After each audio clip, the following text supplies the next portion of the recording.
नमस्कार, मैं हूं मुकेश झा। आप देख रहे हैं ट्रू फैक्ट न्यूज को। विराट हिंदू संत सम्मेलन 16-17 फरवरी 2024 शिवहर बिहार महंत योगी अखिलेश्वर दास द्वारा बिहार के शिवहर जिले में हो रहा है, जिसका उद्देश्य पवित्र एवं व्यापक है। इस अवसर पर धर्म संस्कृति से जुड़े भक्त कवियों की रचना पदों का गायन वादन भी है।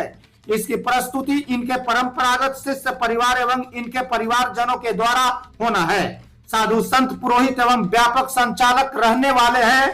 कार्यक्रम की तिथि 16 एवं 17 फरवरी 2024। कार्यक्रम स्थल बागमती परियोजना परिषद शिवहर बिहार। बिहार के कोने कोने से संत लोगों का आगमन भारी संख्या में होगा। महंत योगी अखिलेश्वर दास क्या कह रहे हैं, आइए आप तमाम दर्शकों को दिखाते हैं।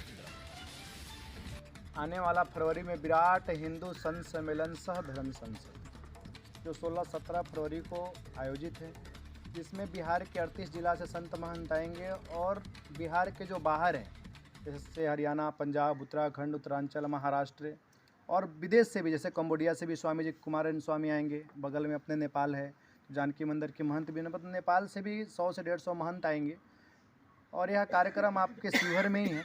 जगह तो फाइनल है, लेकिन 1-2 दिन में जब परमिशन आ जाएगा, लेकिन ये शिवहर में ही है 16-17 फरवरी को। इस कार्यक्रम का मुख्य जो जिनकी अध्यक्षता करेंगे प्रातः अपने पूज्यपाद पूर्व पीठाधीश्वर अधोक्षानंद देव तीर्थ जी जो शंकराचार्य हैं, जो 16 तारीख को संध्या के समय 4 बजे शिवहर में प्रस्थान कर जाएंगे। कार्यक्रम का मुख्य लक्ष्य तो संत सम्मेलन है, जो धर्म का आदान प्रदान जो हमारे भारत में भी चल रहा है, जिस परिस्थिति पे हम सभी देख रहे हैं, जैसे राम मंदिर बनने के बाद देश में एक अलग ही लहर चल रही है, तो सभी को मध्य में लेकर हम लोग सीमावर्ती इलाके में रहते हैं। अनेक प्रकार की धर्मांतरण जैसे विषय है, सीमावर्ती तस्करी है, बहुत सारे विषय, जिस विषय पर चर्चा करने के लिए मुझे लगता है जब देश में हर एक प्रकार जब इस प्रकार की विकट परिस्थिति आती है तो कभी ना कभी संतों को ही आगे आना पड़ा है। तो इसके चाहते शंकराचार्य जी की अध्यक्षता में और मेरे संयोजक में हमारे आयोजक समिति के दिलीप सिंह जी हैं, तो इन सभी की अध्यक्षता में और आप सभी के सहयोग से, पूरा शिवहर के सहयोग से यह कार्यक्रम संतों के स्वागत में हम सभी का सौभाग्य रहेगा कि इस क्षेत्र में प्रथम बार पूज्यपाद भगवान शंकराचार्य आएंगे और पूरे भारत भी बोल सकते चलेगा। अखिल भारतीय संत समिति के जैसे खरदर्शन विश्व अखाड़ा परिषद, हमारे अखाड़ा परिषद के जो राष्ट्रीय अध्यक्ष जानकी दास जी बापू गुजरात से, वो भी आएंगे। यह कार्यक्रम 16-17 फरवरी का रहेगा। आगे इस कार्यक्रम के बारे में आपको अपडेट मैं देते ही रहूँगा। इसका उद्देश्य क्या है? इसका उद्देश्य तो बोलिए दिए नहीं। इसका उद्देश्य समस्त समग्र भारत को एक करना, हमारे धर्म के प्रति सबको जागृत करना। सीमावर्ती इलाके में हम लोग रहते हैं, धर्मांतरण बहुत हो रहा है, गौ हत्या हो रहा है, अनेक विषय हैं जो आप वहाँ पे आदान प्रदान। संत सम्मेलन यानी सिर्फ भाषण ही नहीं है, इसमें पब्लिक भी संतों से सवाल पूछ सकती है कि आप धर्म के लिए क्या कर रहे हैं और यहाँ आप सभी के बुलाने का लक्ष्य क्या है।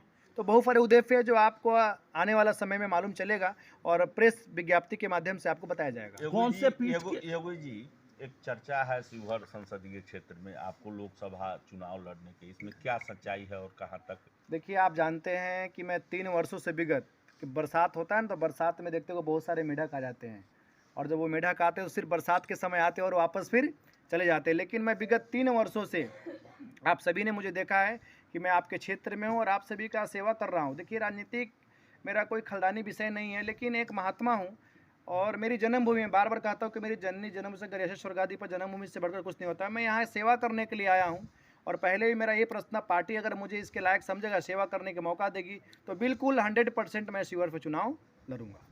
पूरी पीठ के भगवान शंकराचार्य दोक्षानंद देव तीर्थ जी जो 16 फरवरी को यहाँ पर पधारेंगे। 17 फरवरी का संत सम्मेलन है, जिसमें सुबह 11 बजे से लेकर 4 बजे तक सत्र चलेगा। 3 सत्र होगा, प्रथम उद्घाटन सत्र होगा, आदान प्रदान होगा और लास्ट में शंकराचार्य जी का हम सभी को आशीर्वाद प्रदान होगा और उनका भाषण होने के बाद, संभाषण यानी प्रवचन होने के बाद कार्यक्रम विराम ले लेगा। जैसा कि आप तमाम दर्शकों ने यहाँ पर देखा।